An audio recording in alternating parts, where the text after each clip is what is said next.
로마서 14장 13절에서 23절입니다. 18절에서 20절까지 제가 봉독합니다. 이로써 그리스도를 섬기는 자는 하나님께 기뻐하심을 받으며 사람에게도 칭찬을 받느니라. 이러므로 우리가 화평의 일과 서로 덕을 세우는 일을 힘쓰나니 식물을 인하여 하나님의 사업을 무너지게 말라. 만물이 다 정하되 거리낌으로 먹는 사람에게는 악하니라. 아멘. 십계명의 구체적인 원리들을 함께 배워가고 있습니다. 오늘은 십계명의 이제 양심의 원리에 해당이 되는 또 소중한 내용들을 함께 배워갑니다. 김치찌개를 먹어야 될지 된장찌개를 먹어야 될지 둘 중에 어느 것을 선택해야 될지 우리 성도들은 매일매일 하루하루마다 중요한 선택들을 합니다. 그럴 때 우리 성도들은 하나님의 뜻을 어떻게 분별할 것입니까? 여름에 휴가를 가족들하고 갈 때에 바다로 갈지 아니면은 산으로 갈지 어떻게 결정할 것입니까? 가족들의 일부는 산으로 가자 그러고 또 일부는 바다로 가자 하면 하나님께 기도해보고 결정합시다 라고 이렇게 할 것입니까?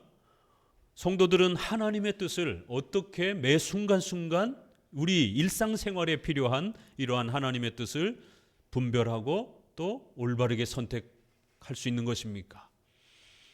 또 더 나아가서는 우리 학생들은 학교를 선택하는 데 있어서 어떤 학교를 선택해야 할 것입니까? 하나님께 기도해보고 하나님이 서울대 가라라고 응답을 주셨다라고 그렇게 확신을 갖고 무작정 서울대를 신청할 겁니까? 등급이 아주 많이 떨어지는데 그건 아무리 본인이 응답받았다 할지라도 등급이 낮으면 학교에 입학하기가 쉽지 않은 것입니다. 이건 비성경적인 것이에요. 여러분들이 직장을 선택할 때는 또 어떻게 할 것입니까? 왜냐하면 이러한 부분들이 성경에 구체적으로 나와 있지 않기 때문에 어려운 것이에요. 만약 성경에 산으로 가야 될지 바다로 가야 될지 우리 가족의 휴가가 하나님의 말씀에 나와 있다라면 구체적으로 설명되어 있다라면 성경에서 찾아서 결정하면 되는 것이죠. 그러나 성경에 그런 세부적인 내용들은 없단 말이에요. 그렇기 때문에 이러한 세부적인 구체적인 일상생활에 필요한 하나님의 뜻을 우리는 찾아야 되는데 그럴 때마다 어떻게 결정할 것이냐라는 거예요. 직장을 구할 때도 삼성이나 현대나 SK나 대한민국에서 누구나 다 부러워하고 좋아하는 직장들입니다. 그러나 아무나 들어갈 수 있는 건 아닙니다. 열심히 기도만 해서 이러한 직장에 들어갈 수 있나요? 제가 대학교 입학을 해서 이러한 동아리 생활을 할 때에 놀란 것은 국제적인 그러한 선교단체에서 대학생 이런 생활을 했는데 여름 집회라든가 겨울 집회에 참석하게 되면 서울대, 연대, 고대 학생들도 옵니다. 또 외국의 유학간, 유명한 미국의 그러한 대학의 유학간 청년들도 함께 모여서 집회를 합니다. 그런데 기승전 다 선교가 그들의 가장 인생의 최고의 목표인 것처럼 왜요? 선교단체다 보니까 그렇게 하나님이 제일 좋아하시는 것은 선교다 이렇게 바람을 불어넣어서 학생들이 모두 다 어떤 학교를 다니는 어떤 전공을 하든 상관없이 그저 선교사가 되려고 그렇게 올인하는 것을 보게 됩니다. 그리고는 졸업하고 나서 취업을 하려고 하는 이러한 생각들은 거의 없어요. 80~90%가 다 그저 선교예요. 직장을 가지려고 하는 그러한 청년들은 굉장히 세속적인 것처럼 그렇게 왕따를 시킵니다. 그러다 보니까 공부들을 안 하는 거예요. 하향평준화가 됩니다. 그렇게 열심히 공부해서 좋은 대학을 갔음에도 불구하고 그들의 청년들의 꿈을 어떻게 심어주느냐에 따라 졸업 후에 이러한 공부들을 전혀 하지 않고 그저 기도만 하고 열심히 이러한 성경만 읽고 예배 생활만 집중하는 것이에요. 그러다 보니까 졸업 후에 그들이 모두 다 선교사로 가는 것도 아니고 일부는 선교사로 가겠지만 또 대부분은 직업을 구해야 되는 상황에 놓이게 됩니다. 그런데 서울대, 연대, 고대, 미국의 하버드라든가 이런 좋은 데를 나와도 취업할 만한 데가 없는 거예요. 왜요? 공부를 준비를 안 해놨기 때문에.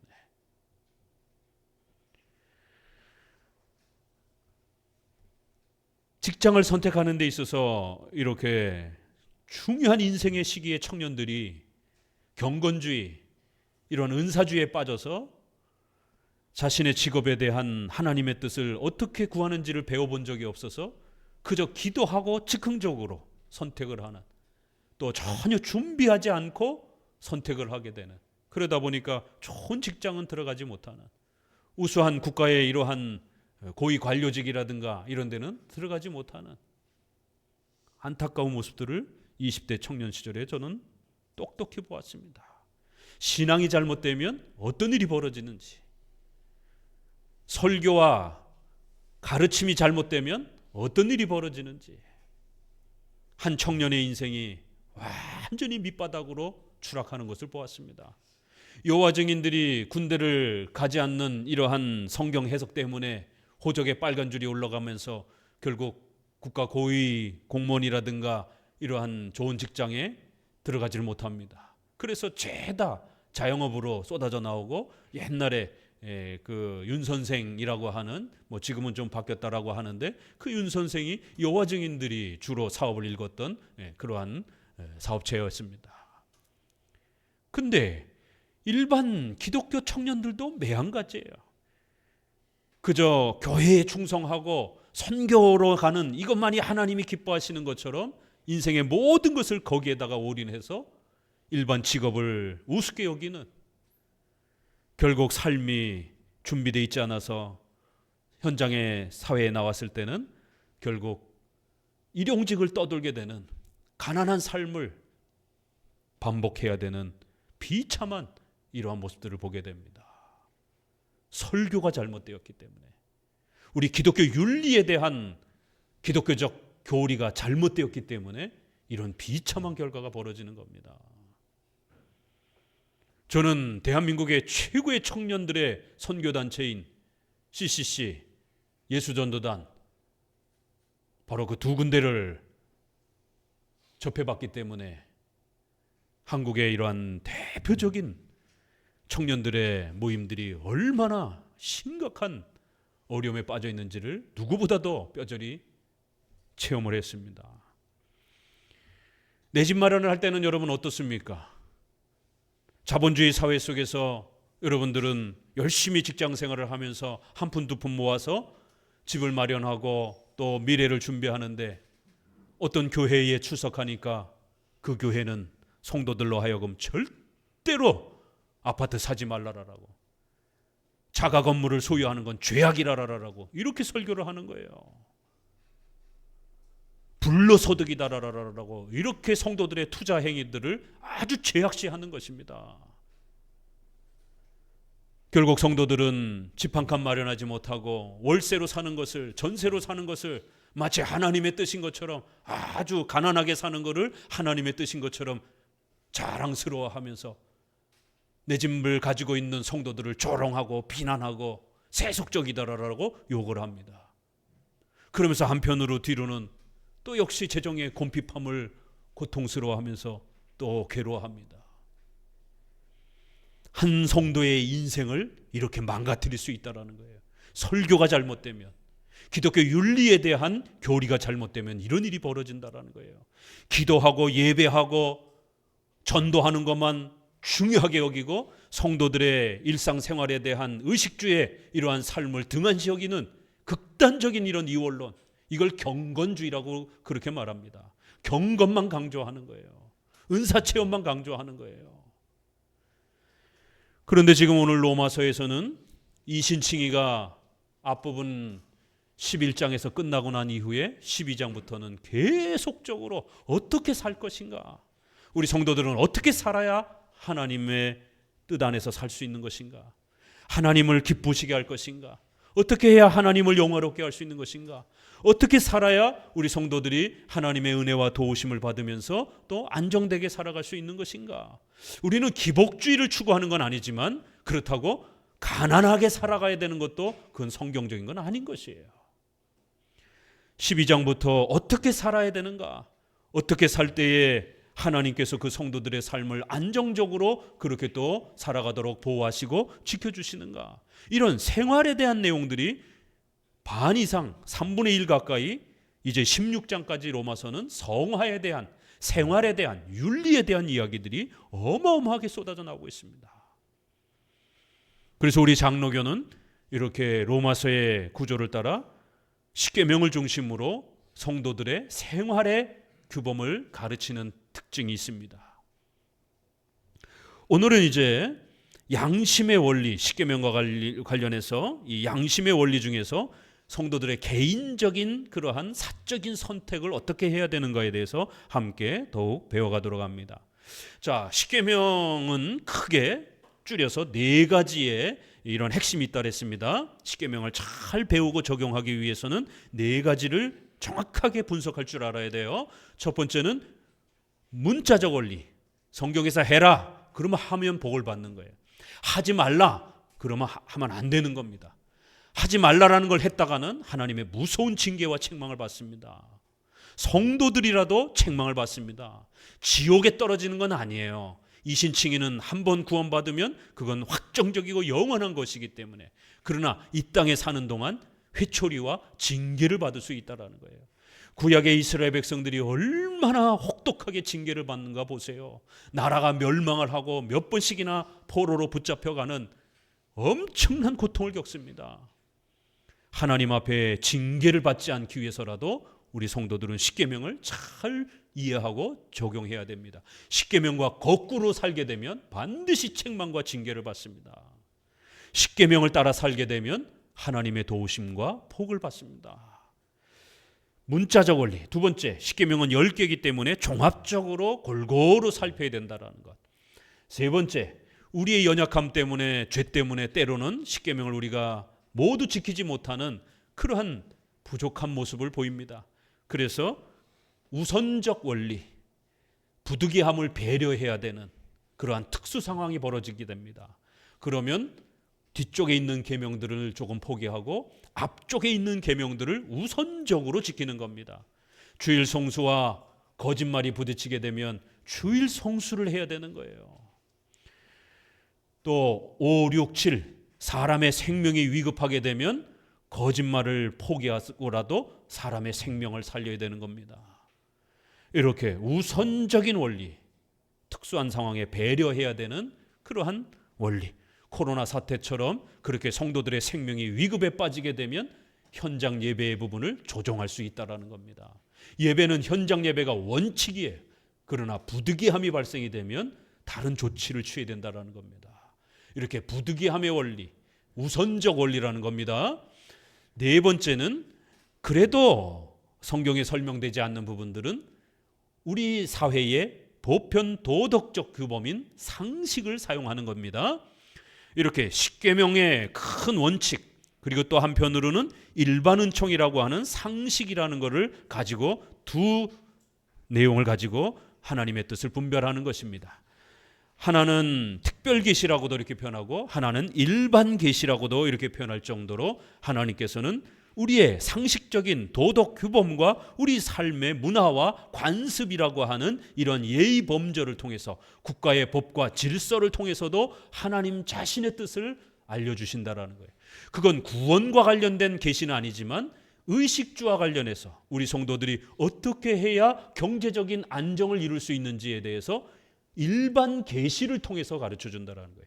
성경에는 8계명 도적질하지 말라라고 하는 큰 기준만 세워놨지 실제로 성도들이 어떻게 투자를 해야 되는지, 비트코인을 해도 되는지, 주식을 어떻게 해야 되는지, 또 은행에 적금을 어디다 들어야 되는지 그거 목사님이 선택합니까? 성경에 나와 있습니까? 새마을금고를 선택할지, 농협을 선택할지, 우리은행 KB은행을 선택할지, 기도하고 응답받아서 선택할 겁니까? 그런 게 아니에요. 상식적으로 금리를 더 많이 주는 곳에 여러분의 재산의 이득을 볼 수 있는 곳을 상식적으로 선택해야지, 산속에 들어가서 하나님 1,000만 원이 있는데 제2금융권에다가 하나님 적금을 들어야 될까요? 1금융권에다가 적금을 들을까요? 만약 하나님이 오늘날도 직접 말씀하신다면 제발 좀 내려가라. 제발 좀 성경을 묵상하면서 판단해라라고 하나님이 그렇게 말씀하실 겁니다. 왜요? 이미 성경을 통해서 하나님의 뜻을 우리에게 다 가르쳐 주신 겁니다. 그리고 성경에 안 나와 있는 것은 하나님이 일반 계시, 이것도 계시라는 것이에요. 상식적이고 합리적인 판단을 하는 것을 절대로 두려워해서는 안 됩니다.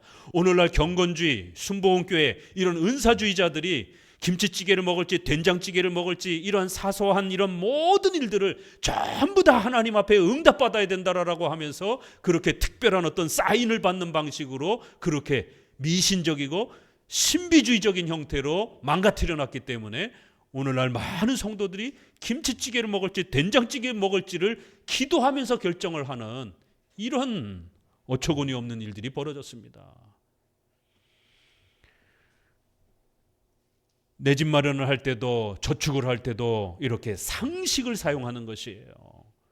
상식을 사용하는 걸 두려워하시면 안 됩니다. 이건 일반 계시입니다.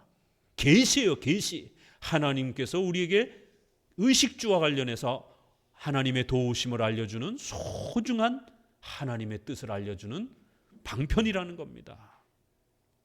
그래서 크리스찬들이 사기당하지 않으려면 기도만 하고 결정하는 게 아니에요. 당연히 기도도 해야죠.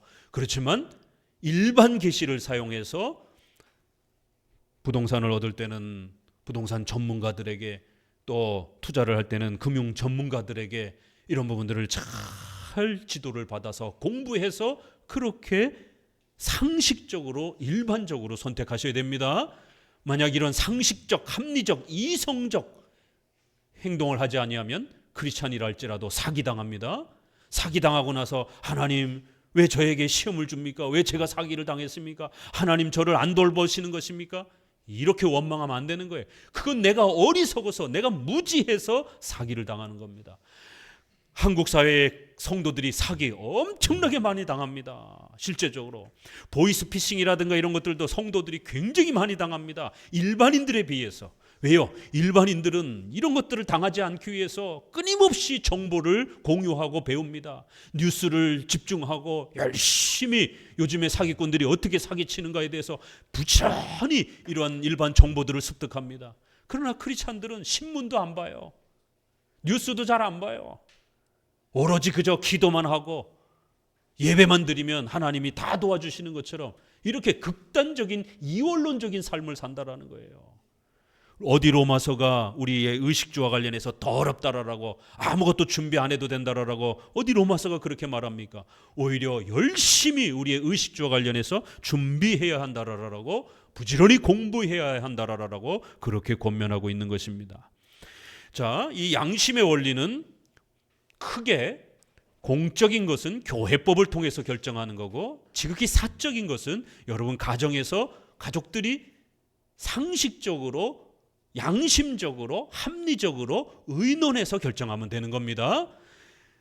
계속 14장은 이 양심의 원리를 상식적으로 협의하고 의논하고 배려하면서 결정하는 이러한 상식적, 양심적 판단과 일반 계시의 원리를 가르치고 있는 것입니다.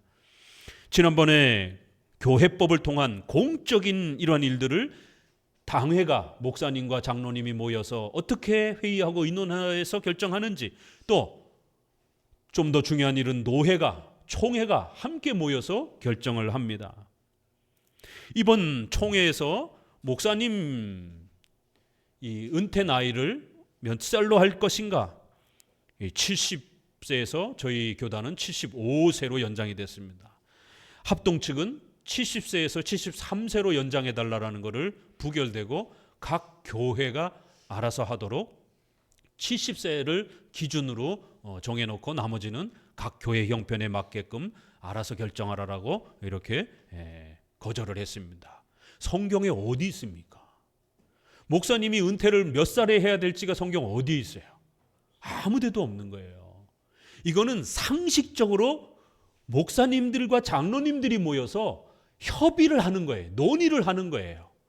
그렇게 해서 총회의 법으로 결정하면 모든 산하의 교회들이 그걸 하나님의 뜻으로 알고 순종하면서 따라가는 겁니다. 오늘날 작은 교회들이 목회자가 승계가 되지 않으면서 목사님 은퇴 문제가 경제적으로 해결되지를 못해서 결국 후임자가 없어서 은퇴 나이가 이렇게 자꾸 지연이 되는 거예요. 큰 교회들이나 목사님이 빨리 은퇴를 해도 문제가 없지만 작은 교회들, 시골 교회들은 올 사람이 없는 거예요. 그러니까 절박해서 목사님이 연세가 있으셔도 질병이 없으시면 계속 목회하게 해달라고 이렇게 이제 개교회들이 자꾸만 요청을 하는 거예요. 젊은 목사님들이 올 분이 없다라는 거예요. 그런데 목사님을 은퇴 나이를 70년으로 딱 잘라버리게 되면 교회의 총회의 법에 따라서 목사님이 사역을 그만둬야 됩니다. 그래서 개교회가 목사님이 공석에 이르는 심각한 위기에 닥쳤으니까 빨리 이 문제 해결해 달라라고 그렇게 총회에다가 요청을 했고, 이렇게 최근에 이런 사태들이 한국의 목회자 수급이 안 돼서 이런 심각한 위기들이 닥치고 있는 겁니다. 이제 이런 결정을 할 때는 우리 사회에 일반 직장인들, 성도들이 몇 살에 은퇴를 하는지, 대한민국은 보통 60이나 65세에 이렇게 은퇴를 합니다. 그래서 목사님도 대략 그 나이에 정해져 있었어요. 몇 년 전만 해도. 그러나 목회자 수급이 되질 않으면서 이제 70년, 75년으로 이렇게 자꾸 연장이 되고 있는 겁니다. 이건 우리 사회의 은퇴의 그런 보편 상식적인 수준을 고려하는 거예요. 또 그리고 교회의 특수한 또 이러한 상황도 고려하면서 몇 살에 해야 될지를 서로 충분히 의논하는 겁니다. 충분히 의논해서 다수결로 결정을 하는 거예요. 총회 가면 손 들으세요 하면 손 듭니다. 그럼 숫자 다 세가지고 과반수가 넘었습니다. 중요한 건 3분의 2로 결정을 하고 일반적인 거는 과반수로 이렇게 결정을 합니다. 이게 하나님의 뜻인 것이. 그래야 싸움이 벌어지지 않는 겁니다. 교회나 가정이나 국가나 사회는 사람들이 모이는 곳이기 때문에 싸움과 분쟁이 끊임없이 일어납니다. 그럴 때 이 싸움을 어떻게 막아줄 수 있는 것인가? 바로 이러한 법과 질서가 있어야만이 싸움을 막아주고 그 조직과 단체가 건강하게 유지할 수 있다는 것입니다. 세상에도 그러한 법과 질서가 협의 절차가 있는 것처럼 역시 교회도 그러한 협의 절차가 있는 것입니다. 교회의 공적인 이러한 협의 절차와 이러한 논의들을 잘 우리가 이해하면 여러분의 개인의 가정에서도 작은 단위로 부부가 어떻게 협의를 해야 될지 아주 중요한 본질에 대해서는 교회의 법과 성경의 원칙을 따라가면 돼요. 그렇지만 아주 세세하고 구체적인 그런 부분들은 부부가 의논해서 서로 협의해서 한쪽이 양보해서 배려해서 결정하시면 되는 겁니다. 조금 더 우리가 지난 교회법적인 이러한 협의 절차에 대한 부분들을 먼저 성경을 통해서 몇 가지 더 보고, 이런 원리 아래에서 우리 개인의 선택도 그렇게 협의의 방식으로 진행된다라는 것을 또 함께 배워가도록 합니다. 우리 고린도전서 8장을 한번 보도록 합니다.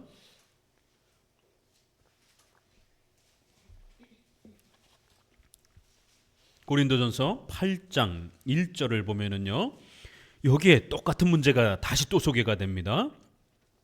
1절 같이 읽어봅니다. 우상의 제물에 대하여는 우리가 다 지식이 있는 줄을 아나 지식은 교만하게 하며 사랑은 덕을 세우나니. 이 우상 제물을 먹어도 되나 먹으면 안 되는가? 이 고린도 교회도 문제가 된 거예요. 지금 로마 교회도 이 우상의 제물과 관련된 음식을, 어떤 음식을 먹어도 되나 안 먹어도 되나, 이런 문제와 관련해서 고린도서는 이 지중해 연안이기 때문에 신전에다가 모든 음식을 먼저 바치고 그 다음에 시장으로 음식들이 나옵니다. 그러다 보니까 이 신전에 바친 음식을 크리스찬들이 먹어도 되는지에 대해서 고린도 교회는 심각한 문제가 된 거예요. 우리가 제사 음식을, 남은 음식을 크리스찬들이 먹어도 되는가 안 먹어도 되는가, 이게 교단적으로 입장들이 달라요. 굉장히 까다롭고 어려운 해석을 해야 되기 때문에 제사는 절하면 안 됩니다. 그러나 그 음식은 먹어도 되는가 안 먹어도 되는가, 이런 결정입니다. 근데 로마서에서 어떤 사람들은 음식을 먹고 어떤 사람은 음식을 못 먹어요. 이거는 유대인과 이방인의 차이입니다. 왜냐하면 유대인들은 레위기 11장에 보게 되면 정결한 음식과 부정한 음식이 있어요. 돼지는 더러운 음식입니다. 소고기는 깨끗한 음식이에요. 뼈와 비늘이 딱딱한 잉어, 붕어, 이런 음식은 고기는 먹을 수 있습니다. 그러나 뼈가 없는, 비늘이 없는 문어, 오징어, 이런 것들은 더러운 음식입니다. 레위기의 이 가르침은 성도들에게 인간이 원죄로 인하여 얼마나 부패하여 있는지를 음식을 통해서 가르친 거예요. 이거는 우리의 의식주법이 아니라 신앙의 죄론을 가르치는, 우리 인간의 전적으로 더러워진 인간을 가르치는 거예요. 이건 더러운 것이다라는 거예요. 이건 깨끗하다라는 거예요. 깨끗하고 더럽다라는 개념을 어려서부터 몸으로 배우는 겁니다. 그러면 우리가 어떻게 깨끗하게 돼야 되는가? 제사를 드리는 겁니다. 예수 그리스도의 희생과 피 흘리심을 통해서 장차 우리가 깨끗하게 될 것이다라는 것을, 이렇게 정결한 것과 더러운 것이다라는 것, 이 두 개념을 통해서 배웠던 것입니다. 유대인들이 기독교인이 되었어요. 오랫동안 관습에 젖어 있다 보니까 돼지고기를 여전히 못 먹는 거예요. 이방인들은 돼지고기를 자유롭게 먹었습니다. 그러니까 강한 자는 누구예요? 로마서에서 말하는 강한 자는 이방인들이에요. 이방인 중에 기독교인 된 사람들.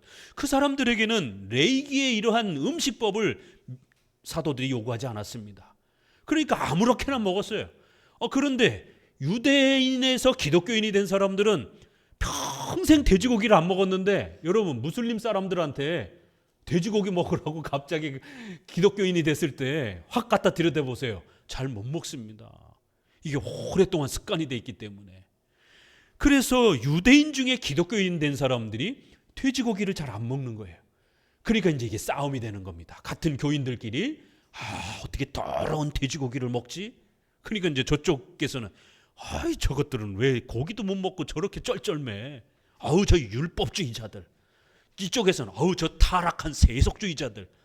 이러면서 자기들의 어떤 의식주의에 대한 어떤 개념을 가지고 서로를 정죄하는 거예요.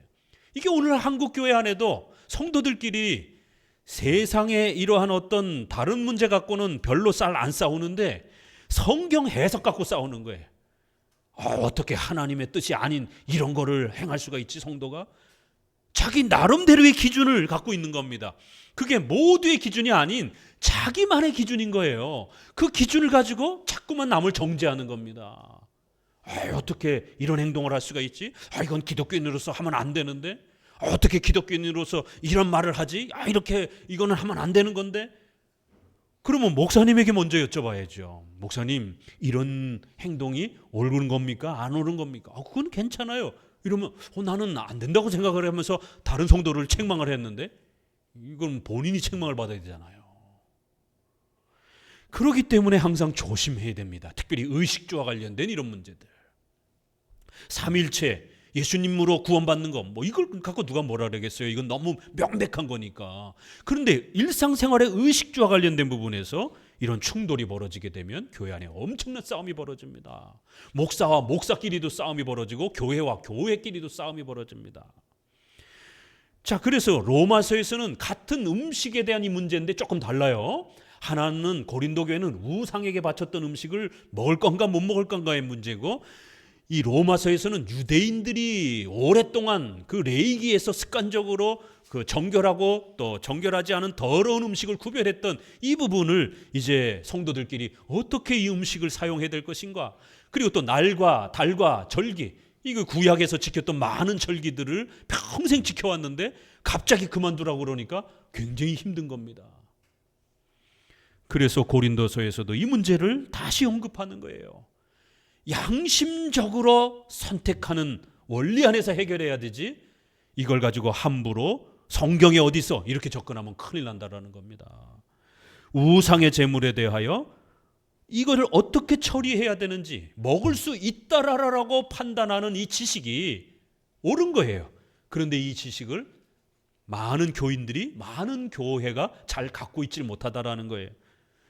그래서 쩔쩔매면서 못 먹는 이런 사태가 벌어진다라는 겁니다. 그렇기 때문에 자칫 못 먹는 사람들을 우습게 여기고 조롱하지 말고 사랑의 덕으로 행하라는 거예요. 오늘 로마서에서도 사랑의 덕으로 행하라 이런 표현을 하잖아요. 그런 것처럼 고린도서에서도 사랑의 덕으로 행하라 라고 이렇게 말합니다. 자, 어디를 또 보시느냐면 8장 7절을 또 계속 읽습니다. 그러나 이 지식은 사람마다 가지지 못하여 어떤 이들은 지금까지 우상에 대한 습관이 있어 우상의 제물로 알고 먹는 거로. 자, 10장 25절도 봅니다. 고린도전서 10장 25절입니다. 무릇 시장에서 파는 것은 양심을 위하여 묻지 말고 먹으라. 이렇게. 이는 땅과 거기 충만한 것이 주의 것임이라. 엄청난 하나님의 새로운 명령이 소개됐죠. 땅에 충만한 모든 것은 하나님의 것이기 때문에 우리 성도들을 위하여 예비한 것이다라는 거예요. 마음껏 의식주에 대해서 우리 성도들은 사용하라는 거예요. 과거 구약처럼 어떤 음식은 못 먹고 어떤 물건은 사용하지 못하는 이런 의식주의 제재가 이제 전부 다 해제되었다라는 거예요. 이 땅에 거기 충만한 것이 전부 주님의 것이다라는 거예요. 그러니까 시장에 어떻게 나왔든 상관하지 말고 자유롭게 먹으라는 겁니다. 그런데 28절을 읽어봅니다. 누가 너희에게 이것이 재물이라 말하거든 알게 한 자와 및 양심을 위하여 먹지 말라. 그러나 어떤 경우에는 먹지 말라라는 거예요. 이 먹을 수도 있고 먹지 않을 수도 있는 기준이 바뀌었습니다. 그렇죠? 과거에는 정결법에 따라서 그렇게 판단을 합니다. 돼지고기냐 소고기냐를 따라서 먹을 수도 있고 먹지 못하는 겁니다. 그렇지만 지금 고린도서와 로마서에서는 그 기준이 달라졌어요. 어떤 기준에 입각해서 먹을 수도 있고 안 먹을 수도 있다고요? 이웃을 배려하고 사랑하는 기준에 입각해서 먹을 수도 있고 안 먹을 수도 있다는 거예요. 내가 먹는 것 때문에 연약한 사람들이 시험에 든다라면 먹지 말라라는 거예요. 그러나 주변의 분들이 아무도 시험에 들지 않아요. 그러면 마음껏 드세요. 기준이 바뀌었습니다. 모두 다 먹을 수 있어요. 그러나 때로는 조심하면서 사용하라는 것이에요. 자, 갈라디아서 4장 9절을 봅니다. 갈라디아서 4장 9절. 여기에서는 로마서에서 설명했던 날과 달과 절기에 대해서 언급합니다. 9절. 이제 너희가 하나님을 알 뿐더러 하나님의 아신 바 되었거늘 어찌하여 다시 약하고 천한 초등학문으로 돌아가서 다시 저희에게 종노릇 하려 하느냐. 너희가 날과 달과 절기와 해를 삼가 지키니 내가 너희를 위하여 수고한 것이 헛될까 두려워하노라. 오늘 한국 교단이 예배의 스타일이 다 다릅니다. 그렇죠? 새롭게 오신 분들은 여긴 또 이런 한방교회는 이런 스타일의 예배 방식이 있는 거고 또 다른 교회 가면 다른 교회 예배 스타일이 있습니다. 예배 스타일들이 다 다릅니다. 날, 절기 이런 부분들도 다 다릅니다. 그럴 때 그거 가지고 너무 싸우게 되면 안 된다라는 것이에요. 구약에는요 3대 절기와 5대 제사를 안 지키면 그냥 처형이에요. 그냥 그거는 신앙의 본질로 취급했기 때문에 그걸 통해서 장차 오실 예수 그리스도를 배우는 신앙의 수단이요 도구였기 때문에 이 유월절, 오순절, 초막절 이 절기를 안 지키면 죽는 겁니다. 그러나 예수님이 오시고 난 다음에는 이러한 구약의 외향적인 예배 의식들이 중단이 많이 됐습니다. 그렇기 때문에 오늘날 교회에 이러한 예식을 정하는 데 있어서 지나치게 이 날과 절기 문제를 가지고 논쟁을 하고 지나치게 싸우게 되면 안 된다라는 것이에요. 골로새서 2장 16절을 더 봅니다. 골로새서 2장 16절입니다. 그러므로 먹고 마시는 것과 절기나 월삭이나 안식일을 인하여 누구든지 너희를 편론하지 못하게 하라. 이것들은 장래일의 그림자이나 몸은 그리스도의 것이니라. 이렇게 골로새서에서도 날과 안식일과 절기의 문제를 가지고 지나치게 충돌하면 안 된다라고 말합니다. 놀라운 것은요, 주일을 공적으로 법적으로 확정한 게 언제인지 아십니까? 사도행전에서는 많은 유대적 기독교인들이, 사도들이 유대인들이잖아요. 그렇기 때문에 안식일을 지켜왔습니다. 예수님도 안식일을 지켜왔어요. 그렇기 때문에 이 핑계를 가지고 안식교들이 봐라, 구약이나 신약이나 안식일을 지켰기 때문에 오늘 우리는 토요일 날 예배드려야 된다, 이게 성경적이다라고 주장하는 안식교가 있어요. 이단 중에. 물론 구약과 신약의 대부분이 안식일을 지켰습니다. 그렇지만 예수님이 부활하시고 난 다음부터는 주의 첫날, 예수님이 부활하신 날을 예배의 날로 그렇게 모이기 시작합니다. 그래서 이제 신약의 후반부에 앞부분의 많은 부분들은 예수님이 살아계신 동안의 이야기이기 때문에 안식일을 중심으로 해서 예배를 드릴 수밖에 없는 거죠. 그러나 예수님이 부활하시고 난 이후부터는 주일날도 부활한 첫 주의 첫날에 모이기 시작하는 모습이 새롭게 등장합니다. 주의 첫날에 계시록 1장 10절에도 그렇고 사도행전에도 안식 후 첫날에 모여서 예배드리는 장면이 나옵니다. 그래서 사도들은 안식일 날도 예배를 드렸고 주일 날도 예배를 드렸어요. 사도행전에 보게 되면 이게 동시적으로 같이 진행이 됐습니다. 왜냐하면 안식일 날 모이는 이 습관을 당장 폐지할 수가 없었습니다. 왜요? 유대인 중에 기독교인 된 사람들, 사도들도 다 유대인들이기 때문에 많은 사람들이 안식일 날 예배를 드려서 회당에 모여서 이렇게 예배를 드리는 습관이 있었기 때문에 토요일 날 예배의 시간으로 잡아줬습니다. 그러나 이방인을 중심으로 해서는 주로 주일 날 예배를 이렇게 드린 것이, 그게 자그마치 몇 년까지 왔느냐면 325년까지 흘러왔습니다. 325년은 어떤 날이죠? 니케아 총회가 열리고 니케아 신조가 만들어지던 때입니다.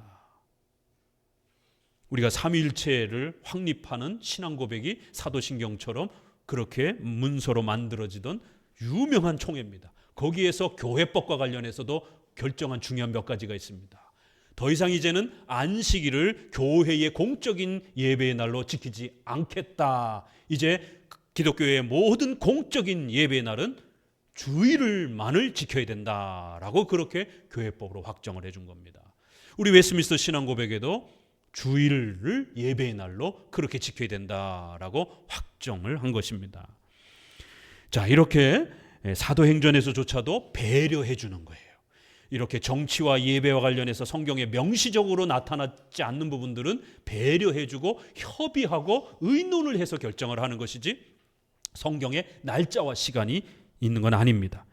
자, 의견의 일치를 우리 사도행전 15장 한번 봅시다. 그 유명한 총회가 여기서 소개가 됩니다.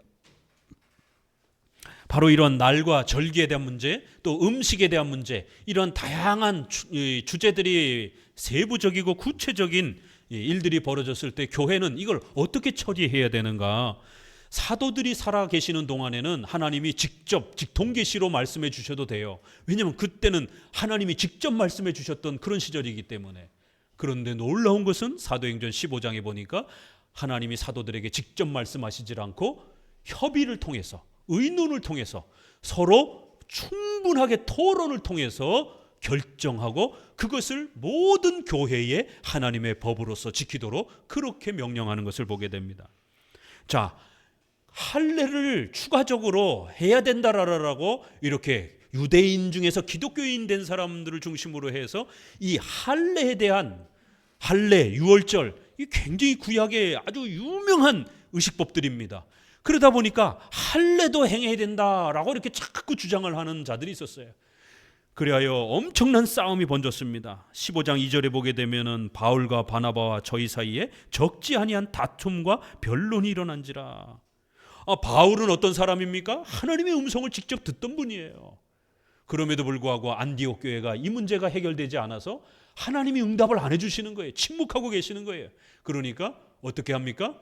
저 예루살렘에 다른 사도들이 있는 곳으로 바울과 바나바를 보내서 협의하도록, 의논하도록. 여러분, 집에서 부부와 자녀가 의논하는 것, 협의하는 것, 이걸 절대로 두려워해서는 안 됩니다.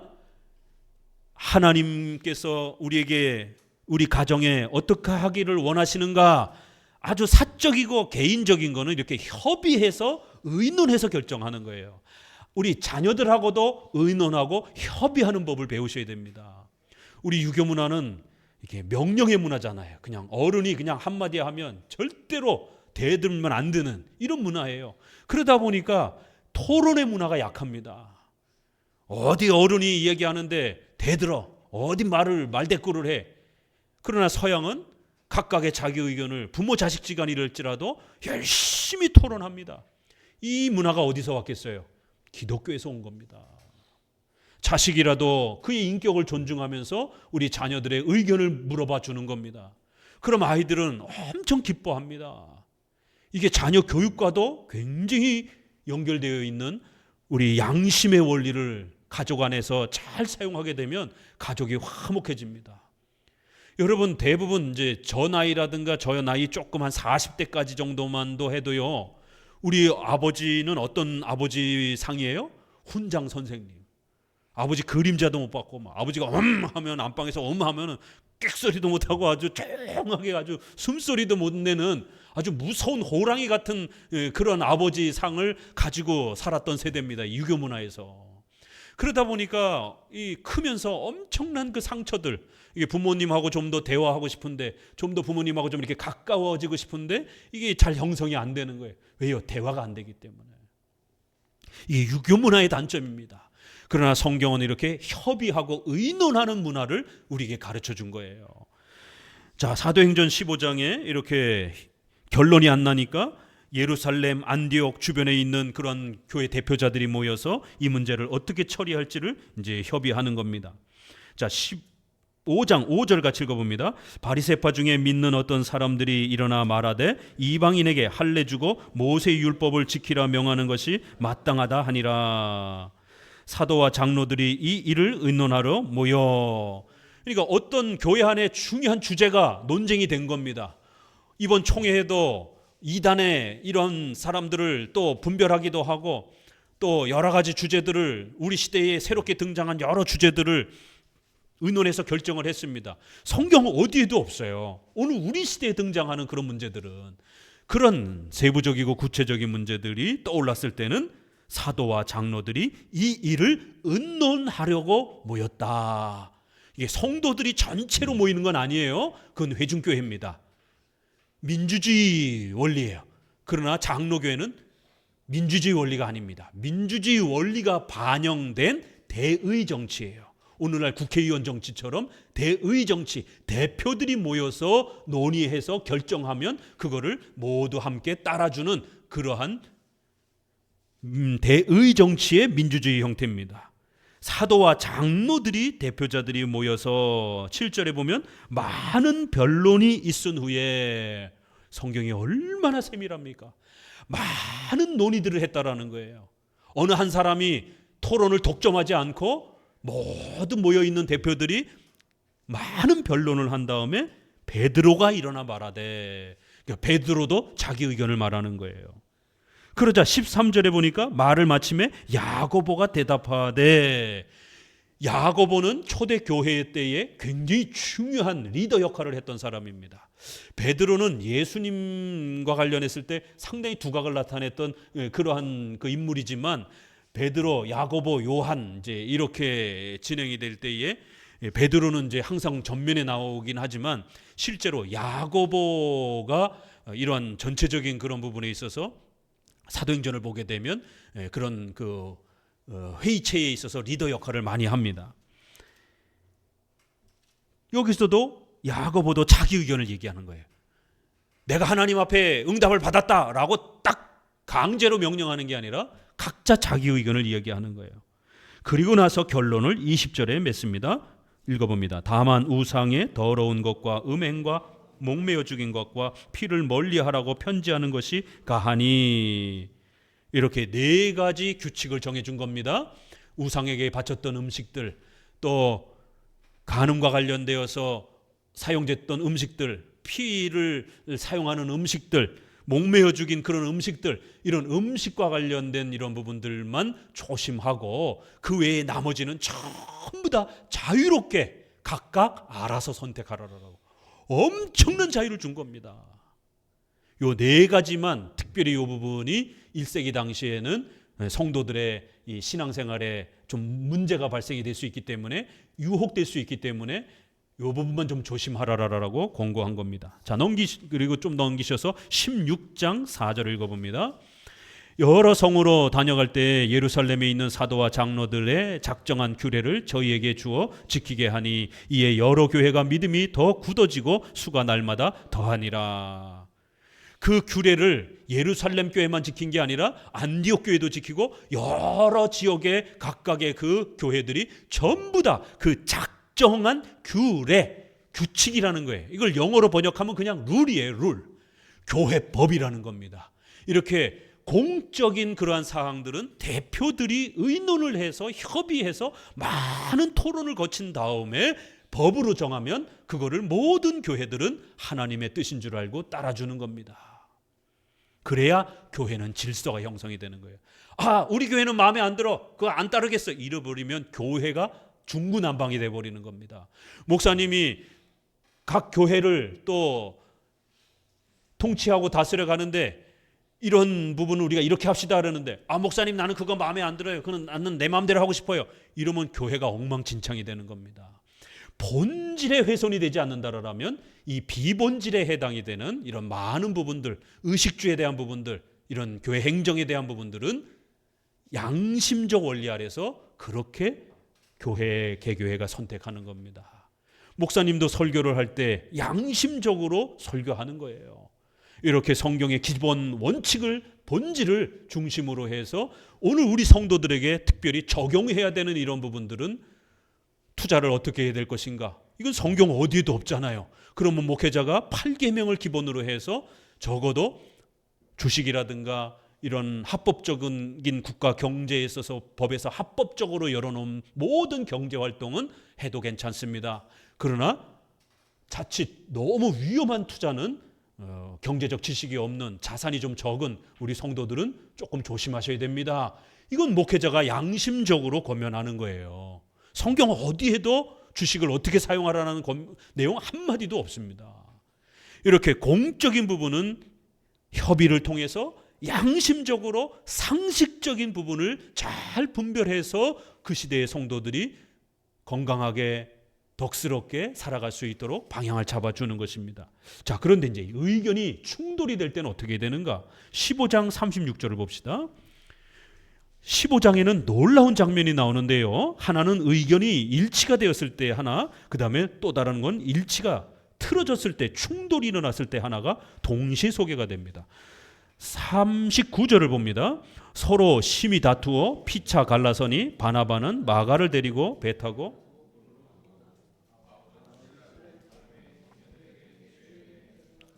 떠나. 2차 선교 여행을 떠나는데 마가를 데리고 갈 것인가 말 것인가를 가지고 바나바와 바울이 심하게 다투었다라는 거예요.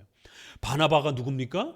바울이 어려움에 처했을 때, 바울이 기독교인이 됐을 때 아무도 그를 가까이 하려고 안 했어요. 왜요? 기독교인들을 잡아 죽였던 사람이기 때문에. 그런데 바울이 기독교인이 되고 나서 공동체 안으로 들어와야 될 때 이 바나바가 찾아가서 인후보증, 우리 젊은 분들은 좀 어려운 단어지만 사람이 보증을 해주는 거예요. 아, 이거 내가 보증해 줄게. 아, 이 사람은 정말 훌륭한 사람이야. 이게 사람이 보증이 돼주는 거예요. 집에서 아기를 낳으면 이 아기를 낳는지 안 낳는지 모르잖아요. 병원에서는 의사가 보증을 씁니다. 그렇죠? 근데 집에서 아기를 낳으면 가까운 친척이나 옆에 사는 분이 두 사람이 동사무소에 가서 보증서를 써줘야 됩니다. 분명히 이 집에서 아기를 낳았습니다 라고 사람이 보증을 서주는 거예요. 내가 보증합니다 라고. 이렇게 병원에서 날 수도 있고 집에서도 날 수도 있어요. 이걸 인후보증이라고 그래요. 바나바가 보증을 서준 사람이에요. 그래서 교회 안으로 들어왔습니다. 그런데 마가를 데려가느냐 못 데려가느냐를 가지고 둘이 엄청나게 다툰 거예요. 바나바는 굉장히 온유한 분이라 젊은 청년에게 1차 선교회 때 힘들어서 돌아갔는데 한 번 더 기회를 줍시다. 청년이 실수할 수도 있지. 그러나 바울은 좀 더 원칙적인 분이에요. 교회 지도자가 그렇게 이랬다 저랬다 사역을 한다 그랬다 안 한다 그랬다 이러면 성도들이 시험에 들고 교회가 붕괴됩니다. 안 됩니다. 자격 미달입니다. 충분히 훈련될 때까지 좀 더 지켜봐야 됩니다. 여러분 누구 편을 들어야 됩니까? 이 바나바 말도 맞고 바울 말도 맞는 거예요. 그런데 여기에서 서로 양보를 안 하는 거예요. 아니 사도들끼리 싸우는 거예요. 사도급의 사람이 일반 평신도도 아니고 바울과 바나바가 심히 다퉜다라는 거예요. 차라리 하나님이 마가 데리고 가라, 데리고 가지 말라 이렇게 응답을 해줬다라면 깨끗하게 쉬웠을 텐데 하나님이 침묵하셨어요. 왜요? 하나님은 뭘 훈련시켰느냐면 성경이 완성되고 나서 더 이상 하나님이 직접적으로 음성하지 않는 시대가 되었을 때, 꿈이나 음성이나 환상을 통해서 더 이상 말씀하시지 않는 때가 돌아온단 말이에요. 성경이 완성되면 이제 이 모든 직접적인 직통계시가 다 중단됩니다.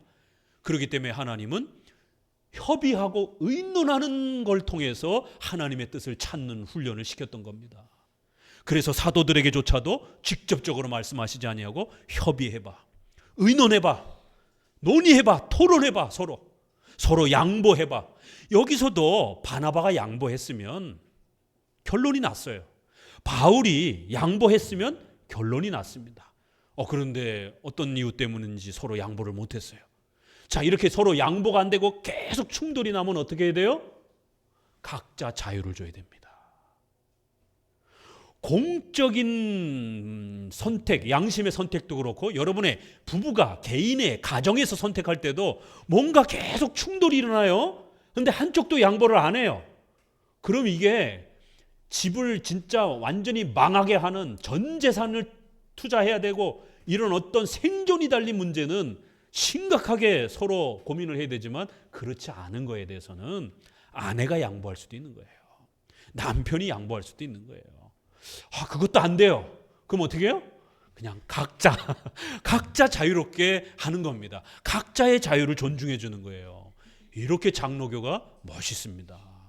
하나님께서 바울과 바나바 그 누구 편도 들지 않고 각자 소견에 옳은 대로 하도록 그렇게 자유를 준 거예요. 양심적 원리란 자유 원리라고도 다른 표현으로 말하는 거예요. 각자 양심에 맞게 각 가정마다 각 교회마다 알아서 자유롭게 판단하라는 거예요.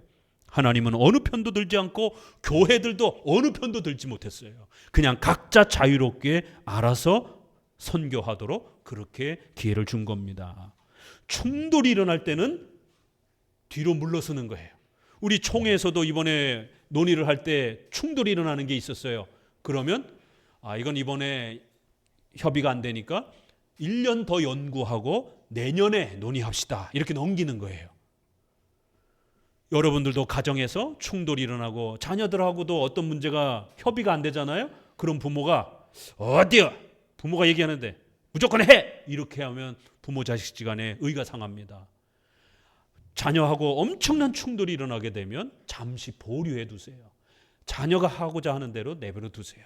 그게 엄청난 생존의 문제가 달린 게 아닌 거면 각자 부모는 부모대로 자녀는 자녀대로 할 수 있는 자유를 주라는 거예요. 하나님께서 우리 인간을 다루실 때 이렇게 배려해 주시는 겁니다. 목줄에다가 개처럼 줄을 딱 끌고 매고 일로 와! 강제로 순종해! 복종해! 이런 식으로 끌고 가시는 하나님이 아니에요.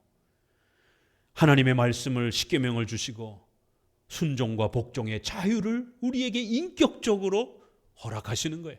또 십계명에 없는 부분들은 일반적인 양심에 우리의 인격 안에서 그렇게 선택하도록 또 자유를 배려해 주시는 이런 방식인 겁니다. 그래서 순종하면 또 복을 주고 잘못 판단하면 또 꾸중도 하시면서 또 바로 잡아주시는 이런 방식이지 무조건 그냥 막 강제로 그렇게 끌고 가는 기계적인 방식이 아닌 것입니다. 또 하나를 읽어볼까요? 어디를 보시느냐 하면 고린도전서 16장 12절입니다.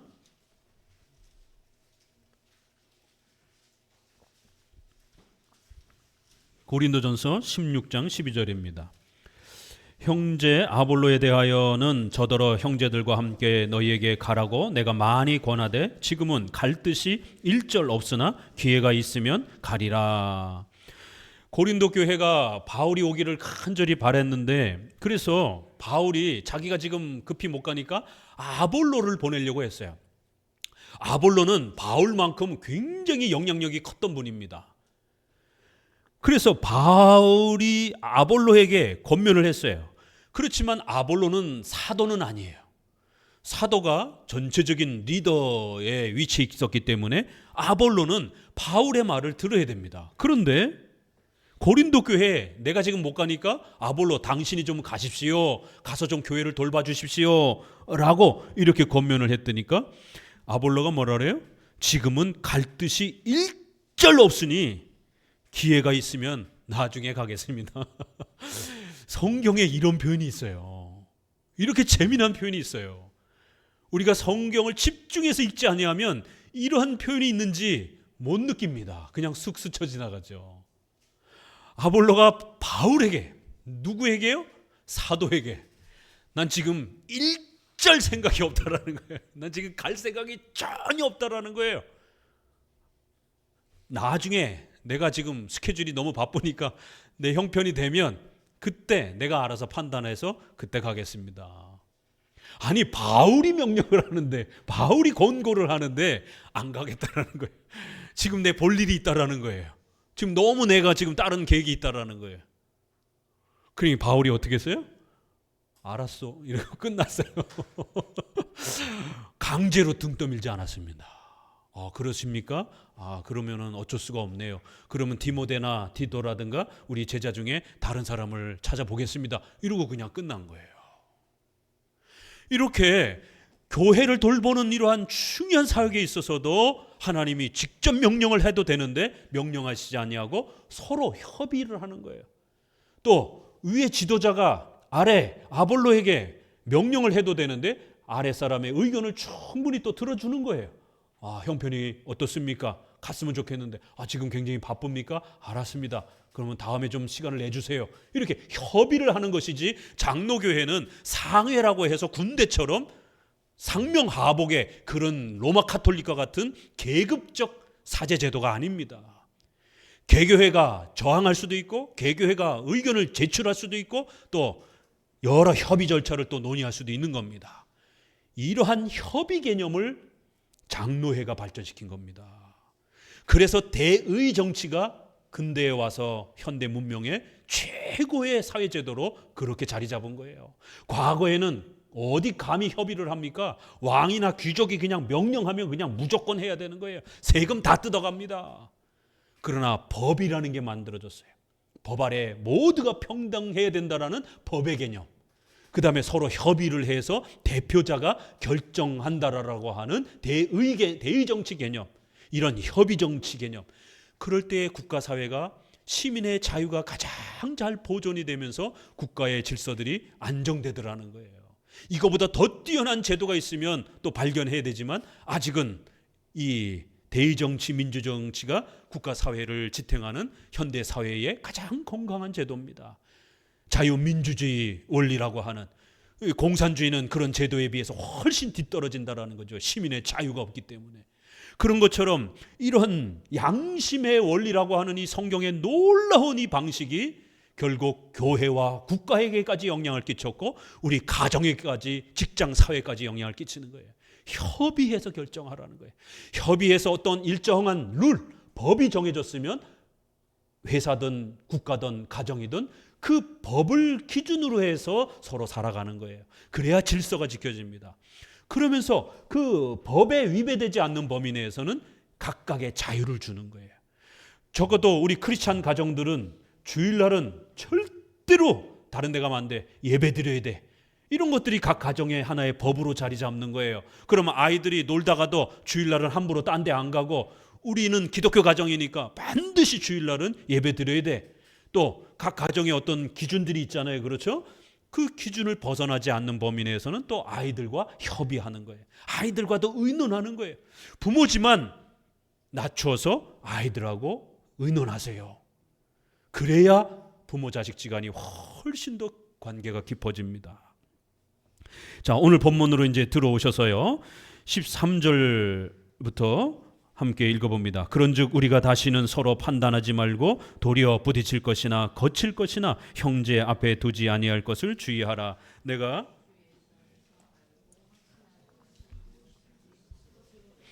다만 속되게 여기는 그 사람에게 속되니라. 만일 식물을 인하여 내 형제가 근심하게 되면 이는 내가 사랑으로 행치 아니함이라. 그리스도께서 대신하여 죽으신 형제를 내 식물로 많게 하지 말라. 그러므로 너의 선한 것이 비방을 받지 않게 하라. 하나님의 나라는 먹는 것과 마시는 것이 아니요 오직 성령 안에서 의와 평강과 희락이라. 이로써 그리스도를 섬기는 자는 하나님께 기뻐하심을 받으며 사람에게도 칭찬을 받느니라.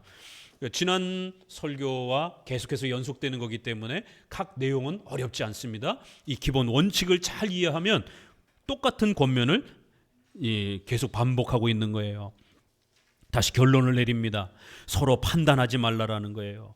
서로 장애물을 놓고 넘어지지 않도록, 서로가 싸우지 않도록 조심하라는 겁니다. 하나님께서는 각 교단과 각 교회가 일정한 자유를 가지고 양심적 원리 안에서 그렇게 살아가도록 자유를 허락해 주셨다라는 거예요. 또 여러분 각 가정도 우리 가정이 이렇게 사니까 다른 가정도 우리처럼 똑같이 이렇게 살아야 돼. 아니에요. 각 가정마다 경제적 형편, 지식의 형편, 교육의 형편, 또 그 집안의 어떤 또 여러 가지 질병이라든가 또 그 가정마다 다 형편들이 다르잖아요. 그런데 어떤 거를 강제로 막 요구하게 되면 본질은 당연히 우리가 지켜야 되죠. 지금 우리가 말하고 있는 거는 의식주와 관련된 비본질에 대한 문제예요. 그런 것들은 자유를 둬야 되는 겁니다. 서로 판단하지 말고 서로 싸우지 않도록, 부딪히지 않도록 항상 주의하라는 것이에요. 자, 그러면서 이제 결론을 두 가지로 내립니다. 강한 자에게, 약한 자에게 각각 결론을 내려줍니다. 자, 강한 자에게는 어떤 결론이 내려지는가를 한번 잘 먼저 보셔요.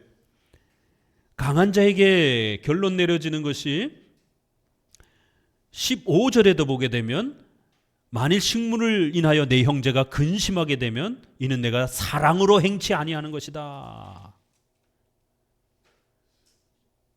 그리스도께서 대신하여 죽으신 형제를 식물로 망하게 하지 말라라는 거예요. 이 음식 가지고 의식주 가지고 너무 성도들이 싸우게 되면 예수 그리스도의 이 이신칭의가 훼손되고 망가질 위험이 있다라는 거예요. 각각의 자유에 맡겨진 부분을 너무 지나치게 공격적으로 그렇게 마치 구원도 받지 못한 것처럼 이렇게 행하면 구원도 받지 못한 것처럼 이렇게 접근해 가게 되면 큰일 납니다. 구원은 오직 예수 그리스도로 믿음으로 구원받는 겁니다. 그 부분만 잘 지켜지면 나머지 부분에 대해서는 자유를 줘야 되는 거예요. 이렇게 결정하든 저렇게 결정하든 자유를 주라는 거예요. 16절 너희의 선한 것이 비방을 받지 않게 하라. 이런 표현들. 우리가 자유를 가지고 자유롭게 결정을 했습니다. 그렇지만 그 자유가 결국 사람들과 싸우고 다투고 이렇게 되면 내가 아무리 선하게 자유롭게 나는 음식을 먹는다 할지라도 싸움이 벌어지잖아요. 여러분의 자유가 싸움과 비방을 일으키면 안 된다라는 거예요. 21절에도 고기도 먹지 아니하고 포도주도 먹지 아니하고 무엇이든지 내 형제로 거리끼게 하는 일을 아니함이 아름다우니라. 우리는 모든 것을 먹을 수 있다라는 것이에요. 그러나 연약한 형제가 혹시라도 시험에 든다라면 불편하게 여긴다라면 고기도 포도주도 더 좋은 그런 어떤 의식주에 대한 이런 사용도 조심스럽게 해야 된다라는 거예요. 22절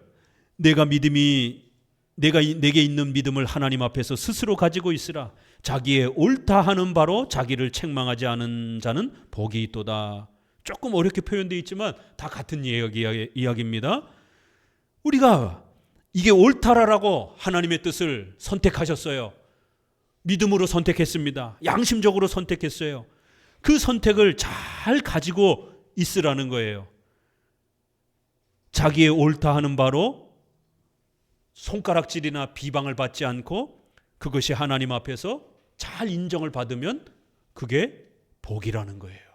근데 내가 믿음으로 양심적으로 결정한 것 때문에 싸움이 벌어지고 교회 분란이 일어나고 이렇게 되면 그거는 잘못된 결정이라는 것이죠.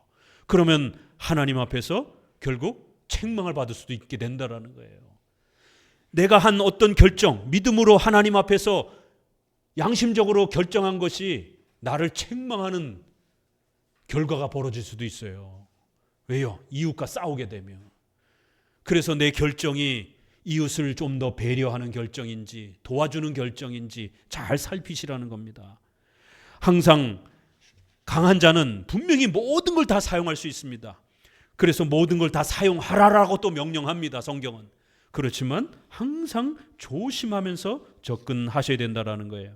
자, 두 번째로는 약한 자에게 이제 권면을 줍니다. 약한 자에게는 먹는 자들에 대해서 업신여기지 말라, 조롱하지 말라라고 이렇게 권면한 것처럼 약한 자들은 결국 레위기의 이 정결법을 구약을 잘못 읽은 겁니다. 구약을 아직 소화해내주고 있지를 못하는 거예요. 또 고린도서와 같이 일반 그 우상에게 바쳤던 음식은 얼마든지 하나님이 주신 그 의식주는 하나님의 것이지 우상의 것이 아니라는 거예요. 모든 것을 먹을 수 있다라고 성경은 우리에게 이렇게 권면하는 것입니다. 그렇기 때문에 음식 그 자체가 문제가 있는 게 아니라는 거예요. 그 음식을 가지고 나쁜 짓을 하는 우상숭배 제사가 문제이지 음식 자체는 괜찮은 것이다라는 거예요. 그래서 합동이나 저희 대신이나 또 고신 같은 합신 같은 이런 부분들은 주류 장로교회는 제사 음식을 먹어도 괜찮다라고 총회의 권면을 통해서 권면해 줍니다. 그러나 이제 고신이라든가 좀 더 순장파라든가 이렇게 좀 더 엄격한 파들은 제사 음식을 우상 숭배에 바쳤던 음식으로 못 먹게 하기도 합니다. 그러면 그 교단에서는 제사 음식을 안 먹으셔야 돼요. 왜요? 교회 법으로 그렇게 정해져 있기 때문에 그걸 먹게 되면 징계 사유가 될 수도 있는 거예요. 그러나 그걸 먹는 교회에 있어서는 먹어도 괜찮은 거예요. 그런 엄격한 교회에 있다가 오신 성도가 만약 먹는 우리 성도들을 보고 법 하나님 앞에 죄를 졌다라고 이렇게 비판해서는 안 되는 겁니다. 이건 자유에 해당이 되는 문제인 거예요. 본인이 아직 구약의 이러한 의식법이 어떻게 신약에 와서 바뀌었는지를 충분히 소화하지 못하는 일반 은총을 충분히 소화하지 못하는 이러한 연약함에서 교리에 대한 무지 때문에 발생한 겁니다. 그래서 열심히 성경을 공부해서 구약의 이런 음식법이 이제 신약에는 더 이상 연속되지 않는구나. 베드로에게도 하나님이 깨끗하다라고 한 걸 너가 더럽다라고 하지 말아라. 구약의 그 정결법에서 더러운 것을 한 보따리 싸가지고 베드로한테 먹으라라고 명령하셨잖아요. 그건 바로 이방인을 가까이 하라라고 하는 걸 가르치기 위해서 바로 이 음식법을 예를 들어서 하나님이 베드로를 가르친 겁니다. 그 베드로가 기겁하잖아요. 자기는 평생 이 더러운 건 안 먹어왔다라고, 절대로 못 먹겠다라고. 그러니까 하나님이 그 유명한 말씀을 하시는 거예요. 이제는 하나님이 깨끗하다라고 선언한다라는 거예요. 근데 왜 너가 더럽다라고 그러냐라는 거예요. 구약에서는 더러운 음식이 있었습니다. 그러나 이제 신약으로 와서는 예수님이 오신 다음에는 하나님이 모든 음식을 깨끗하다라고 사용할 수 있다라고 열어두셨다라는 거예요. 그렇기 때문에 이런 교리적 지식이 없는 연약한 성도들은 자기들의 연약함을 부지런히 성경 공부를 통해서 빨리 극복해내라는 거예요. 자꾸만 이 의식주를 가지고 이거를 내가 엄격하게 사용함으로 인해서 정결해졌다, 내가 더 경건해졌다, 이렇게 자꾸만 착각하면서 그렇게 의식주를 너무 아주 제한적으로 폐쇄적으로 그렇게 끌고 가려고 하게 되면 금욕주에 빠집니다. 금식을 많이 하면 경건해지는 것처럼. 아니요. 금식을 너무 많이 하게 되면 건강을 잃습니다. 구약에는 분명히 규칙적인 금식일이 있었어요. 그러나 오늘날에는 그런 모든 것이 없어졌습니다. 아주 특별한 가정의 위기가 찾아왔을 때는 금식을 할 수도 있어요. 그러나 의사들이 권면하는 3일 이상을 넘어서는 안 됩니다. 왜냐하면 의학적으로 일주일을 굶으면 죽는다라고 말합니다. 그래서 우리가 삼풍백화점 옛날에 15일 만에 발견된 사람을 기적이라고 말하는 거예요. 그런데 세상에 목사님들이 20일 금식을 40일 금식을 그냥 막 아무렇지도 않게 해요. 그러다가 돌아가신 목사님들 굉장히 많습니다. 20일 금식은 죽는 겁니다. 그거는 죽으려고 작정한 거예요. 그러면서 본인은 하나님 앞에 아주 경건하게 기도하는 것처럼 자기 생명을 죽음에다 내놓고, 이거는 육계명을 어기는 거죠. 살인하지 말라라고 하는, 자기 생명을 죽음에다가 그냥 내던져 놓는 거잖아요. 그러면서 기도하기 때문에 마치 자기가 경건한 것처럼 이런 일이 벌어집니다. 그러니까 의식주의 어떤 특정한 행위를 자기가 안 하면 마치 더 거룩한 것처럼, 이렇게 되면 금욕주의에 빠집니다. 이원론주의에 빠집니다. 극단적인 배세주의에 빠집니다. 여호와 증인들 보세요. 군대 안 가잖아요. 피 이러한 수혈 안 하잖아요. 부모에게 절도 안 합니다. 모두가 다 형제이기 때문에 성경의 이러한 금지 명령을 문자 그대로 적용하라는 거예요. 그래서 의식주와 관련된 이런 생활과 관련된 이런 부분에서 구약의 이러한 그 금지 명령을 그대로 적용하면서 마치 자기들이 가장 경건한 것처럼, 결국 이단으로 정죄가 되는 겁니다. 심각해지면 이렇게 연약한 자는 분명히 자신의 교리에 문제가 있다라는 것을, 이 일상생활에 대한 성경에 대한 권면을 자기가 이해하지 못한 것을 빨리 깨닫고 부지런히 이 부분을 고쳐 나가야 되는 겁니다. 까딱 잘못하면 율법주의, 폐쇄주의, 금욕주의에 빠지게 됩니다. 14절, 무엇이든지 스스로 속된 것이 없으되 다만 속되게 여기는 그 사람에게 속되니라. 모든 건 다 깨끗해졌다라는 거예요. 다 사용할 수 있다라는 거예요.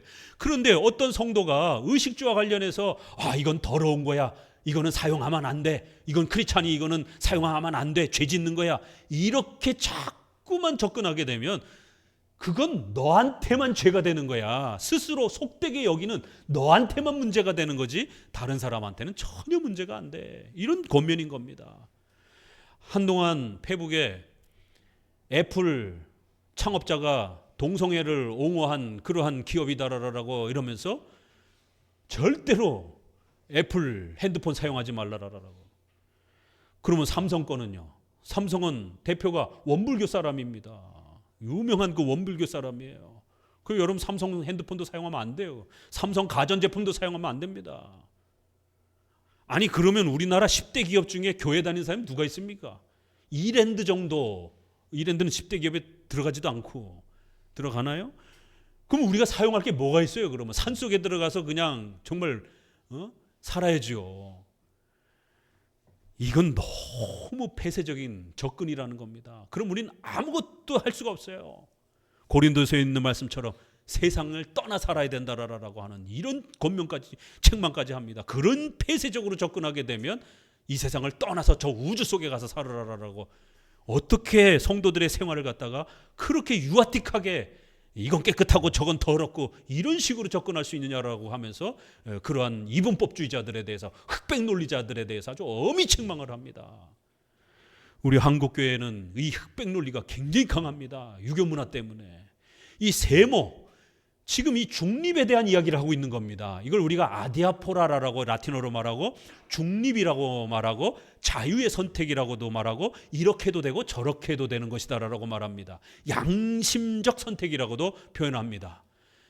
이러한 부분이 우리 신앙생활의 의식주와 관련해서 굉장히 많다라는 거예요. 20절에도 식물을 인하여 하나님의 사업을 무너지게 말라, 만물이 다 정하다. 여기 로마서에서도 다시 한번 설명합니다. 모든 의식주와 관련된 부분들은 다 깨끗한 것이다라는 거예요. 여러분, 돈이 더러운 겁니까? 돈이 죄악된 겁니까? 아니요. 돈을 가지고 나쁜 짓을 하는 사람이 악한 것이지 돈 자체는 악한 게 아니에요. 그 돈을 가지고 교회를 운영하고, 그 돈을 가지고 우리가 가난한 자를 섬기고, 그 돈을 가지고 목사님을 섬기고, 그 돈을 가지고 교회를 또 개척교회를 설립해 주는 겁니다. 돈 자체가 더러운 게 아니에요. 그런데 이 경건주의, 이러한 금욕주의는 돈이 더럽다라고, 불로소득이다라고, 그래서 크리스찬들은 부자가 되면 안 된다라고, 한쪽은 부자가 되는 게 구원받는 것처럼 이렇게 기복주의도 문제지만 또 한쪽은 극단적인 이런 금욕주의로 마치 돈을 아주 더러운 것처럼 이렇게 취급을 하는 모습을 또 보게 됩니다. 만물이 깨끗하다. 하나님의 사업을 망하게 할 수 있다라는 거예요. 잘못하면 이 의식주를 가지고 너무 싸우게 되면 큰일 난다라는 겁니다. 하나님의 나라는 먹고 마시는 것에 있는 게 아니다라고 아주 이렇게 책망을 하잖아요. 하나님의 나라는 의와 평강과 희락이라는 거예요. 예수 그리스도를 믿고 우리가 의롭게 되는 것, 하나님과 평화의 관계, 화해를 하고 하나님의 자녀가 되는 것, 그리고 하나님의 말씀에 순종하면서 즐거움을 누리는 바로 칭의와 성화를 갖는 것, 이게 하나님의 나라의 본질이지, 이게 하나님의 사업이지, 뭘 먹느냐, 아파트를 사느냐 안 사느냐, 이게 본질이 아니라는 거예요. 본질과 비본질을 잘 구별하라는 거예요. 23절에도 의심하고 먹는 자는 정죄되었나니 이는 믿음으로 쫓아 하지 아니한 연고라. 믿음으로 쫓아 하지 아니한 모든 것이 죄니라. 이 연약한 자들에 대한 권면인 겁니다. 결국 의식주에 대한 것도 우리가 양심적으로 선택하는 거고, 그 양심적 선택도 믿음의 행위인 거예요. 믿음으로 우리가 십계명의 본질을 우리가 잘 선택하고 지켜가는 것이고, 또 믿음으로 이 일반 은총에 해당이 되는 의식주에 대한 부분들도 우리가 믿음으로 선택하는 겁니다. 그런데 연약한 자들이 자꾸만 의식주를 가지고 그렇게 구별을 하면서 의심하고 먹는 자는 정죄되었나니, 끊임없이 의심하고 끊임없이 불안해하면서 이거는 해도 되나 말아야 되나, 야 이거는 하면 죄가 되나 안 되나, 이런 식으로 매사에 그렇게 접근하게 되면 너 스스로 죄를 짓는 것이다라는 거예요.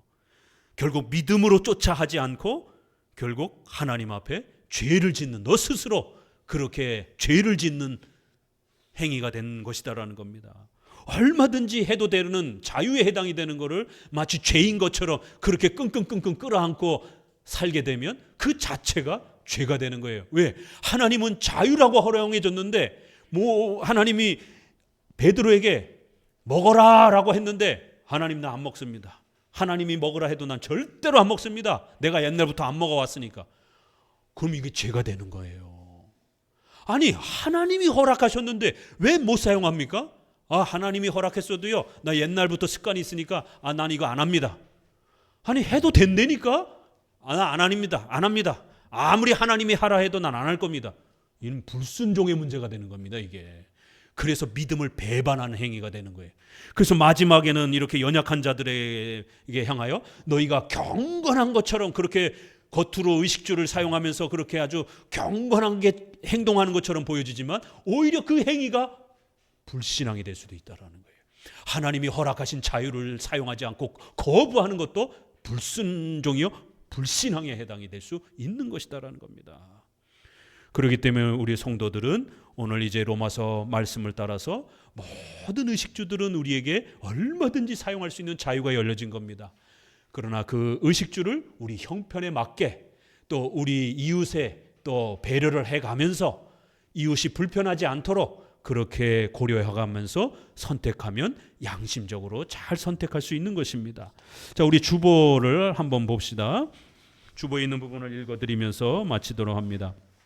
이 29항의 예배에서의 진정한 예절, 이러면서 우리는 교회 안에 공중 기도, 설교, 성례를 위해 시간을 정하고 또 어떤 찬송을 불러야 될지, 자리 배치를 어떻게 해야 될지, 이런 많은 결정들을 해야 된다라는 거예요. 이렇게 교회법으로는 크게 두 가지를 결정하는데, 의식에 관한 것, 또 하나는 권징, 질서에 관한 것이다라는 거예요. 그래서 이러한 결정들, 성경에서 세부적으로 나와 있지 않은 이런 결정들을 할 때는 두 번째 단락에 이런 일들에 대해서 한 지방 고유의 관습이나 인정이나 중용의 규범이 해야 할 일과 하지 않아야 할 일을 지시한다. 양심의 원리는 세 가지가 있어요. 요 세 가지를 사용해서 결정하는 겁니다. 적어도 우리 크리스찬들이 무례하다, 무식하다, 너무 이기적이다, 몰상식하다, 이런 말을 듣지 않으려면 요 세 가지를 양심의 원리 속에서 항상 고려하셔야 돼요. 첫 번째, 관습을 지키셔야 됩니다. 우리 대한민국이 오랫동안 건강하게 가지고 온 우리의 문화와 관습이 있어요. 서양은 서양의 관습이 있습니다. 서양 사람들은 악수를 합니다. 그러나 우리 동양 사람들은 어른을 보면 절을 해야 되는 거예요. 가까운 친인척들은 오래간만입니다, 작은 아버지. 악수를 이렇게 하시는 게 아니고 절을 하셔야 되는 거예요. 그래야 몰상식하지 않다라고, 참 예의가 바르다라고 이렇게 칭찬을 받을 수 있는 것입니다. 하나님이 각 나라마다 이런 고유한 관습을 주시기 때문에 그 고유한 관습이 하나의 예의범절로 형성이 되는 거예요. 두 번째, 인정이 있어야 된다라는 거예요. 인간성, 배려하는. 적어도 이웃에게 우리가 불편을 주는 건가, 내 선택이 나는 좋지만 이것이 혹시라도 내 이웃들에게 불편을 준다라면 하면 안 되는 겁니다. 항상 이 인간성을 항상 고민하면서 어떤 선택을 하시면 가장 안전합니다. 세 번째, 너무 충돌이 되면 중간 정도로 결정을 하시라는 거예요. 그래야 싸움이 막을 수 있습니다. 이쪽도 반 양보하고 이쪽도 반 양보하면서 중간 정도로 결정을 하라는 거예요. 그러면 교회법이든 또 여러분의 가정에서든 항상 이 양심의 원리가 건강하게 잘 유지될 수 있다는 겁니다. 그 아래에서 보면 공공질서에 관계된 사항을 각 사람이 마음대로 바꾸도록 버려둔다면 이런 세밀한 일에서 생긴 혼란이 큰 분쟁의 시가 될 것입니다. 이렇게 각자가 이러한 공적인 일을 막 선택하고 이러면 엄청난 무질서가 발생이 된다는 겁니다. 그래서 교회법의 공적인 양심의 원리는 이렇게 대표들이 결정하면 교회법을 따라서 우리가 따라주는 거예요. 좀 내가 마음에 안 들어도 따라주면서 그 교회의 질서를 함께 유지해가는 거예요. 자, 그리고 32항 준수해야 할 사항은 적어야 하고 또 덕을 세우는 것이어야 합니다. 외형적인 규율의 차이로 교회끼리 서로 멸시하는 일이 없게 될 것입니다. 끝으로 우리는 여기서 영원한 법을 제정하는 것이 아니므로 규정의 운용과 목적을 전적으로 교회의 덕을 세우는 데에 두게 될 것이다. 만일 교회를 위해서 필요하다면 우리는 아무 거리낌 없이 일부 규정의 변경뿐만 아니라 지켜오던 규정의 폐기까지도 용인할 것이다. 다른 환경 하에서는 불경건하지도 않고 예절에 어긋나지도 않는 의식일지라도 현 상황 하에서는 기회를 보아서 폐기하는 것이 합당하리라는 사실을 우리의 이 시대는 우리에게 증명해 준다. 이렇게 종교개혁자들도 그 시대에 결정하는 중요한 이러한 교회법적 결정들을 모든 시대가 지키라라고 그렇게 권면하지 않았습니다. 그거는 바로 종교개혁 시대 때의 그 교회의 질서를 위해서 필요한 법이었다라는 거예요. 그러면 또 오늘 우리 시대의 지도자들이 모여서 십계명을 기본으로 해서 우리 사회의 상식을 잘 고려해서 우리 교회의 질서를 정하면 된다라는 거예요. 이렇게 교회법이란, 양심법이란 이렇게 자유가 허용이 되는 그런 원리라는 겁니다. 이거를 자칫 모든 시대가 지켜야 되는 것처럼 이렇게 접근하게 되면 로마 카톨릭이 됩니다. 로마 카톨릭은 토시 하나 안 틀리고 모든 그 규칙들을 똑같이 따라해야 됩니다. 교회도 그렇고 가정의 질서도 그렇고 숨도 못 쉬는 율법주의가 돼버리는 겁니다. 이렇게 적어도 우리 장로교회는 십계명과 일반 은총이라고 하는 큰 기준 아래서 우리 성도들의 기독교 윤리를 펼쳐오고 특별히 이 양심의 원리를 공적인 부분과 개인의 사적인 부분으로 나눠서 이렇게 진행해 오면서 성도들의 윤리를 성경적으로 그렇게 바로잡아 준 것입니다. 오늘 아주 중요한 이 원칙들을 우리 성도들이 잘 배워서 또 기독교 윤리를 펼쳐가시기 바랍니다. 기도합니다.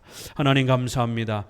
14장을 통해서 양심의 원리라고 하는 소중한 기독교 윤리를 우리가 배워갑니다. 공적인 교회법을 통해서 또 개인의 양심적 선택을 통해서 하나님 안에서 십계명을 벗어나지 않는 범위 내에서 우리가 자유롭게 선택하며 또 의식주를 또 하나님 안에서 발전시켜 나아갈 수 있도록 은혜 주신 하나님의 놀라운 이 기독교 윤리를 우리가 잘 적용할 수 있도록 도와주옵소서. 예수님의 이름으로 기도합니다. 아멘. 176장